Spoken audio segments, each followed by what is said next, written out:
Hello and welcome to 10-Minute Talks brought to you by the DeKalb County Nonprofit Partnership. My name is Ben Bingle and I'm the Director of DCNP. 10-Minute Talks are designed to provide DCNP members with helpful information in 10 minutes or less, and we're excited to bring you this video about board management presented by Anna Mary Walker of AM/PM Solutions and Services. Hi, my name is Anna Mary Walker, and I'm a native of Louisiana with degrees from both Louisiana State University and Columbia College Chicago. I began my nonprofit consulting business, AM/PM Solutions and Services, in 2013, and I provide expertise in nonprofit administration, management, and fund development. But basically, if you need something accomplished and don't have the staff capacity for it, I can probably help you get there. So today, let's talk about board management and how to optimize their gifts and talents for more engagement.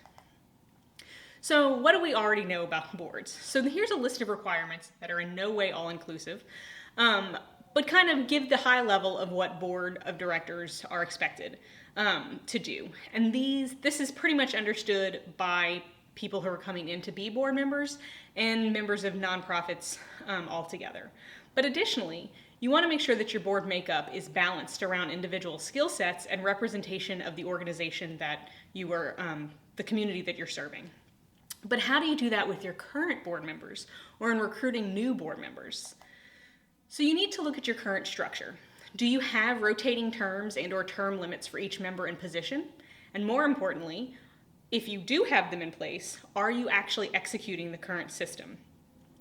By not executing the system or not having this in place, it allows for member fatigue, burnout, decreased engagement, and therefore ideas, and does not provide an exit strategy for the organization to replace a board member or for a board member to feel as though they have the option to leave, which harbors resentment within them, but also within the members who are really doing the work. So another question to ask is, does everything fall on the shoulders of the chairman, or even worse, the executive director, when it comes to board meetings and board expectations? So the executive committee should really be involved in planning for the meetings, having detailed discussions on various topics prior to the board meeting, and they should rotate within board members regularly. So you should be rotating terms of all board members and your executive committee on a regular basis. So though the board is unpaid, they're still members of your organization and should be treated with the same thoughtfulness regarding the hiring, firing, and professional development that you would be offering to paid staff and your volunteers. So let's look at this portion of your current structure closer.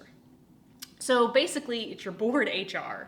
So with an orientation, you want to be able to provide a full overview of your history of the organization, where it sits today, but also of the other board members, of your staff, and of all the committees.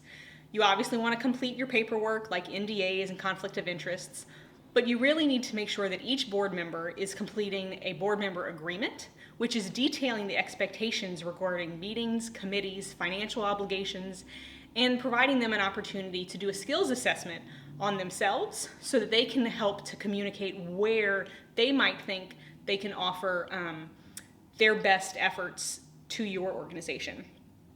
So additionally, you should be having annual meetings. Obviously, these are times to work on strategic plans and to rotate terms and executive committees, whether it's welcoming new members, saying goodbye to old members, or just switching positions within the board.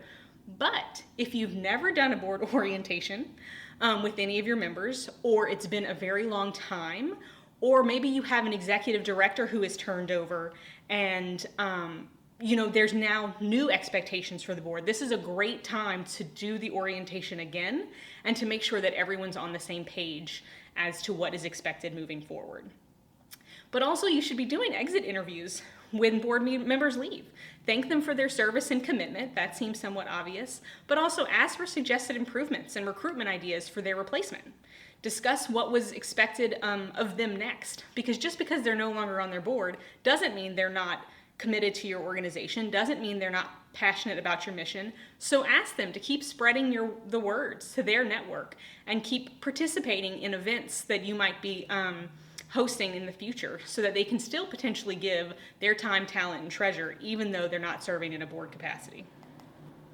So when it comes to recruitment, you should definitely do a board audit which would include job descriptions for every board member and every board placement so that everyone is on the same page as to what is expected of them and others, so that you can offer that full engagement and know that everyone is supposed to be pulling their weight.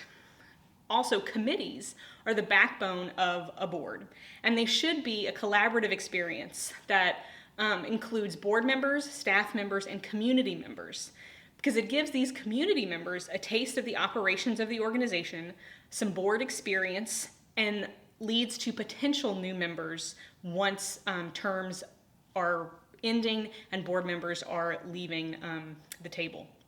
So by learning what your needs are for your board and having a committee structure to open the door for finding a new great fit for your board, it makes it easier to promote from within.